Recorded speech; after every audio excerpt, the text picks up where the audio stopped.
Sometimes conclusions you come to late at night seem hard-won and suffered for at the time, but are simple and obvious the following morning. The bottom line was that Irina was pushing me to develop a relationship with Ellie, and there was nothing wrong with that.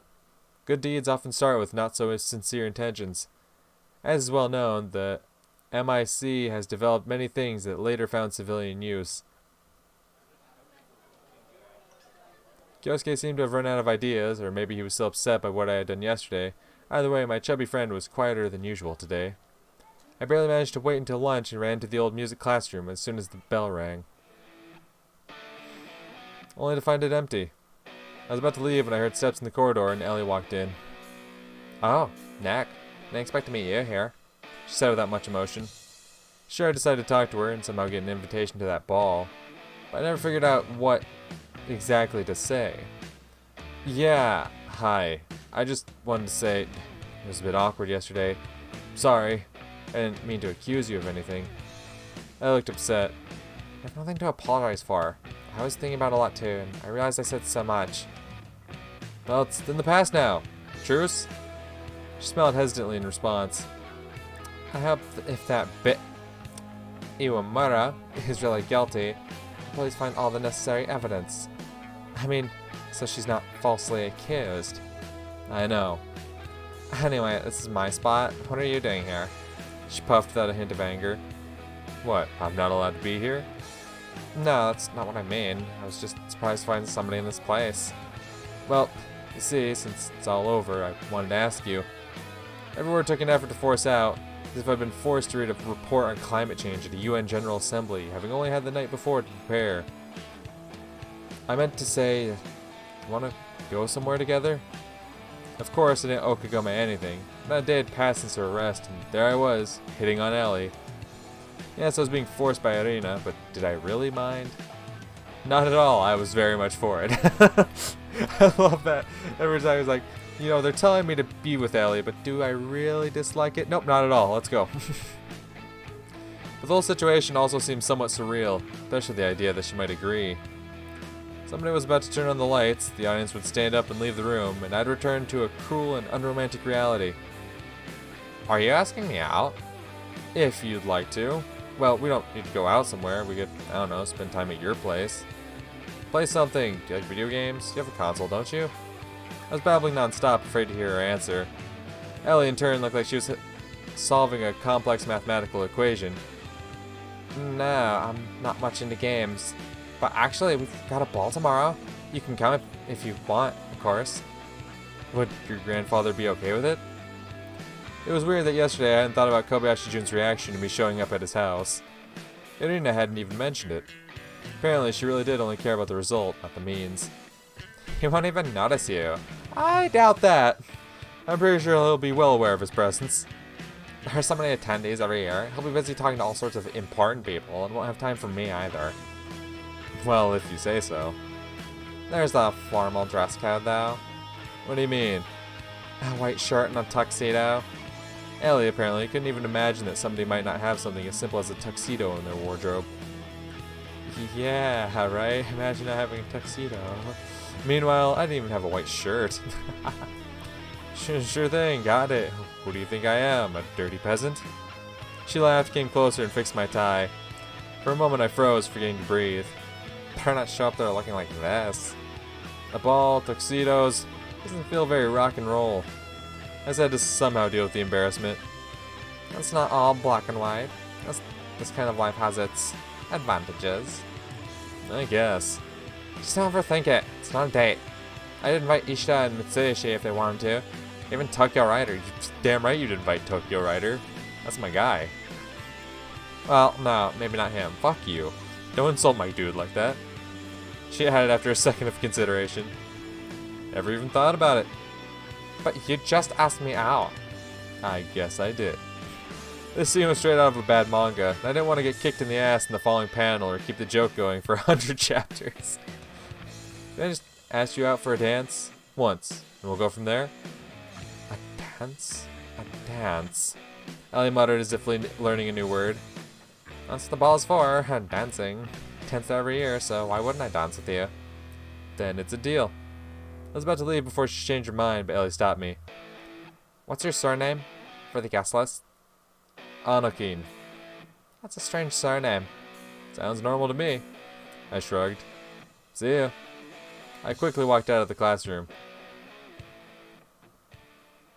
Now I had to solve the issue of my appearance. I didn't know where I could buy a tuxedo in Tokyo. Kyosuke wasn't the guy to ask. Although among my few friends, all 2 of them to be precise, there was one person who could be able to help. I returned to the classroom before the lesson started. Michael, I have a personal request. I'm listening. Do you know where I can get a tuxedo? A tuxedo? He asked with genuine surprise. Yeah, I need to go to an official event tomorrow. They won't let me in without a tuxedo. He thought about it and took his time before answering. I do, but it won't be cheap. How not cheap, exactly? At least 30,000 yen. Apart from the fact that I need to go to the bank, I couldn't really afford spending that much to begin with. I doubted Arena would reimburse me for work expenditures. Got it. But I really need a tuxedo. Can we meet at 6 o'clock in the city center tonight? Yeah, no problem. Thanks, you're a lifesaver. The bank was crowded. It was Friday, the end of the month. Every time I withdrew money from the account, I couldn't shake the feeling I was about to find there wasn't a single yen left in it. Of course, that was impossible. Or, to be more precise, it was very unlikely. But accidents happen, don't they? Although the only thing I could imagine that would empty out my account was the complete collapse of the Japanese financial system. Walking to meet with Michael, I felt content, my wallet full of money. Still, it felt like the invitation to the ball had been too easy to get. I guess the sum of good and bad luck in most people's lives more or less equals 0. Yes, you don't win millions in the lottery, but you also don't get hit by a car and end up crippled. Yes, you lose your loved ones, but that's balanced by the time spent with them. This time I got lucky with Ellie, but what would tomorrow bring? The queue at the bank made me late to the meeting, and Michael was already waiting for me. Sorry, got held up. No worries, I'm not in a hurry. Great, this is a first for me. I mean, choosing a tuxedo. Nick, I thought about it, and remember that you could actually just rent a tuxedo. Rent? Why? Well, let's say you need a tuxedo for just one night, and won't have any use for it again. What's the point of buying it? Makes sense. I thought over his suggestion. Would it be cheaper? Most likely. Lead the way, then. We stopped by one of the stores that rent out clothes. Evening dresses, jackets, and tuxedos were displayed next to Halloween and anime costumes. Carefully examined several tuxedos. All of them were worn, scuffed, and one even had a patch. They were cheap, sure, but what would people think of me if I went to a ball at the Kobayashi estate wearing that? Nothing to your taste? Michael asked when we walked out of the store. Nothing at all, to be honest. Have you seen those rugs? I feel bad showing up to a drinking party in one of them. Not that my wardrobe was any better. Is this event you're going to so serious? I saw no reason to hide the purpose of buying a tuxedo from him. Yes, Kobayashi Ellie's ball. Kobayashi Ellie? He suddenly livened up. I heard something about that from Kyosuke, but I thought it was just his usual chatter. Well, sometimes even he can be right. So it's all over between you and Catherine. Yeah, there it is. It's like, so you're saying I have a chance then? Catherine? What does this have to do with Catherine? I asked with surprise. Thinking about it, the 2 of us hadn't even talked in a long while. Although Michael had his own reasons to ask, I remember that conversation in the park I'd overheard last week. The murders and so on had made me completely forget about that episode. I mean, I understand. You like her. Michael didn't respond, clearly expecting me to continue. You know, I don't think this is the best time to talk about it. Well, you found the time for a ball. That's different. Is it? How? I clicked my tongue with irritation and turned away. If I didn't tell him the truth, he'd obviously think I was going to the ball for Ellie's sake. But maybe that was the case? Yes. Here's a store where you can buy a tuxedo. Oh, nice. I was excited for the opportunity not to continue this unpleasant conversation. Ooh, snazzy. Well, how do I look? We were standing in front of a mirror in a luxurious men's clothing store. It was pricey, sure, but I had no other choice if I wanted to look decent. Nick, are you sure you can afford it? The shop assistant immediately inquired if we wanted to order a custom suit, but Michael politely declined. I am. I waved him away. In for a penny, in for a pound. Do you really want to impress her so badly? Who, Ellie? If I thought about it, she'd probably seen plenty of tuxedos, ones costing 30,000 yen as well as 300.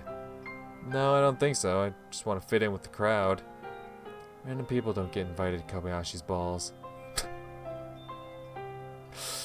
Phrasing, please.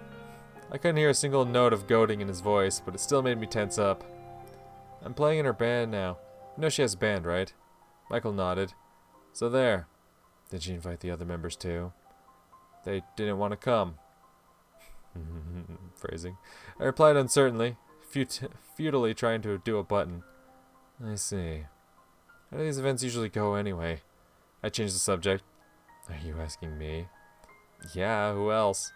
I don't think I've ever been to events of that level. I think people mostly gather there to discuss business and politics in an informal environment. Get some useful new contacts, drink a bit, and dance. Sure doesn't sound like a rock concert. Nick, if you don't mind, I'd suggest you be careful with alcohol there. They'll most likely serve champagne, and you know how easy it is to have too much of that without even noticing. What do you take me for? I pushed his shoulder lightly. In any case, I'm sure the guests will be preoccupied with themselves and each other, so you shouldn't be too scared of someone paying too much attention to you. I get that. Finally, I chose one of the cheapest suits, found a white shirt to go with it, and bought them both.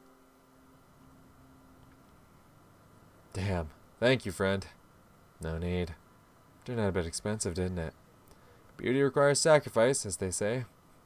We bid a warm farewell to each other. On the way back, I also bought a pair of cheap shoes made of faux leather in a family store. And there I was, walking dashingly down the street, while Kagome was probably in some dank prison dungeon. Well, why a dungeon? What if she was put in a big cell with dozens of people? Although that definitely wasn't any better. My conscience was still nagging at me. God, grant me the serenity to accept the things I cannot change, courage to change the things I can, and wisdom to know the difference. Actually, wisdom was something I was seriously lacking at the moment. As a person fond of everything new, I was usually happy about buying stuff, but for some reason the suit and its cover slung over my shoulder, and the bags with the shirt and the shoes felt unwieldy. Once I came home, I threw them onto the kitchen table with great pleasure and washed my hands. The fridge was empty, but not quite empty enough to go for groceries. It happens sometimes. You find some bread, a piece of cheese, and a couple of eggs, and that's enough to survive for the night. Only to hate yourself the next morning when instead of having breakfast, you have to get dressed and go to a convenience store. I was just about to start cooking when the front door opened. Nika-kun, it's me. Himitsu's voice came. I froze in an unnatural pose and kept standing like that until she walked into the kitchen. Hi. Himitsu looked pretty gloomy. Are you cooking? What's with you? I'm hungry. When people are hungry, they sometimes cook for themselves, right? Our relationship with Himitsu had broken apart. In Japan, there is an art of repairing ceramic dishes by using gold to seal the cracks, kintsugi. Was there a way to repair a broken friendship the same way? I don't know, Nika-kun. I don't know. She looked around the kitchen as if seeing it for the first time, holding her gaze on the tuxedo lying on the table. Decided to update your wardrobe? She stepped closer and looked carefully. What do you need that for? See, I got invited to a ball. I started enthusiastically, but immediately stopped myself. Did she have to know that? You? To a ball? Himitsu laughed and frowned as she realized I wasn't joking. Kobayashi-senpai? Yes. I grinned idiotically and scratched my nape. Nika-kun, what kind of relationship do you two have? She stared at me firmly. There's nothing between us, don't get the wrong idea. Why was I giving her excuses? Suddenly I got angry with myself for my cowardice. Sure, Ellie and I were in a relationship, but that could change, and it will. And what, was I going to miss that chance because I felt awkward about Himitsu? At least, for now. Aren't you aiming high, Nika-kun? She flung her arms up and sat down, angrily glaring at the tuxedo. Don't you fucking touch my tuxedo, bitch! I know you're one to fuck up my personal property. Don't you dare touch that tuxedo. Don't you glare angrily at my tuxedo. I've seen what you do to my dishes. You better stay the fuck away from my tux. Does it surprise you? I didn't want another fight with her, but couldn't tolerate her derogatory tone either. I'm surprised by your behavior. First you keep secrets with that senpai Uemura. Then you get your window broken, and now Kobayashi Ellie's in the picture. If I didn't know you better, I'd think you were lying. So you don't think so now? I think there's something strange going on, but you're at least telling the truth. Or you believe you are. What's that supposed to mean? Himitsu raised her eyebrows dolefully, but immediately stopped herself. That someone might just be using you. Who? Ellie? For what? I laughed. We're just playing in the same band now, that's it. Oh, is that so? Yes, that is so, but you didn't expect I'd be capable of something like that. I straightened up and puffed out my chest. I'm happy if that's true. God, why would I lie? Why did you lie about everything else? When did I? I locked my hands behind my back, started walking back and forth through the kitchen like a general on the eve of the final battle. If you don't remember... Sunshine, enough, I pleaded. If you have something to say, please do. Spare me all this it's pointless to explain something to someone who doesn't understand stuff. If you don't tell me, I'll never understand what I've done wrong, from your point of view. It's pointless to explain something to a person who doesn't understand a thing. Himitsu repeated, either as a joke or seriously. Yeah, that's what I'm talking about. You know, Nico-kun, at first I thought it was about Caddy-chan, but I don't even know now. Maybe you've joined a cult. She smirked sadly and ran her hand over the tuxedo's cover. You stay away from my fucking tux. She clearly couldn't get it out of her mind. Yes, the cult of rock and roll. Yeehaw! I shouted, jumped to the middle of the room, and played several chords on an imaginary guitar. Or not. Himitsu laughed. Genuinely, as it sounded to me. Anyway, I was invited to a ball tomorrow. Ellie asked the rest of the band too, but nobody wanted to come. And naturally, you didn't refuse. I wonder, how much did you pay for this? Who are you, my accountant? I snapped at her. When you nag at yourself for something you did or thought, it only takes someone else to point it out to activate your defensive instincts. Like, yeah, I did a bad thing, but it has nothing to do with you. And without letting Himitsu answer, you know, I was making dinner here. Something simple. Making do with what we have, as they say. On the pennies left after buying that luxurious tuxedo. But us cultists aren't picky. We eat whatever our leader says. Nico-kun. She smiled wordlessly, letting me know that it was a bit much. Weirdly enough, Himitsu looked and acted much calmer than the last couple of weeks. What had changed? What? I just don't know what else to say. You're constantly accusing me of something, and I'm looking for excuses, even though I haven't done anything wrong. I'm not accusing you of anything. Even these words sound like an accusation. Maybe you're just feeling guilty, so you see accusers everywhere. Of course, there was some truth to her words. But I was tired of playing the role of a little kid caught by his mother with a cigarette in his hands. I don't want to continue this conversation. Fine, Nico-kun. I get it. She said dispassionately. Get what? Everything. Himitsu stood up, looked at the tuxedo again, this time somewhat indifferently and warily, as if it were a pile of garbage in the garden that she couldn't find the time to throw away. Good luck with your ball. I decided not to answer, even despite the sense of incompleteness hanging in the air. As usual, I wanted to prove that I was right no matter the consequences. The ill-fated tuxedo remained on the table. The conversation with Himitsu made me lose my appetite, but I still ate dinner and then sat in front of the TV, pointlessly switching the channels. The changing pictures on the screen soon stopped distracting me from my dark thoughts. But at least I had that, while Kagome was enjoying the company of four walls. Damn it! As if it were my fault. As if I'd put her there myself. I tried to imagine tomorrow's ball, Ellie and me dancing, the admiring crowd around us. In these dreams, we waltzed, even though the most I could do in real life was shake my head at a concert. Well, that's what dreams are for, to be anyone you want.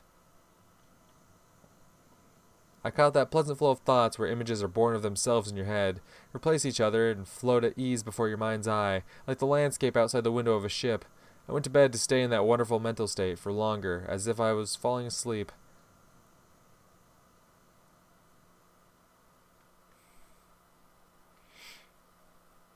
Interessante. It's the big day, baby. I'm very interested to see how this all plays out. I'm sure there is going to be a nice moment between Nick and Ellie here, but I'm very interested to see how the rest of this night plays out. But the night failed to bring me the rest I longed for. I was constantly waking up and glaring at the clock.